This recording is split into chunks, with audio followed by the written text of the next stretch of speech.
Welcome to the Introduction to Contact Forms tutorial. Today, you'll learn how contact forms on your website work.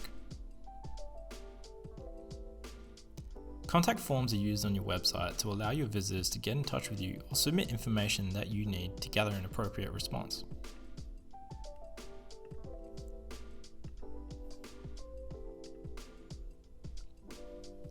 You can create fields in the forms to ask for any type of information required. For example, you can ask a customer's name, email, type of service they require, and so on. You can have different types of forms for each page if needed. Form submissions are collected in the Submissions dashboard.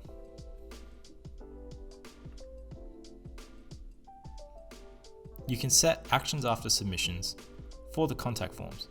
For example, when someone submits a form, the form then can get sent to your email address. You've now been introduced to contact forms.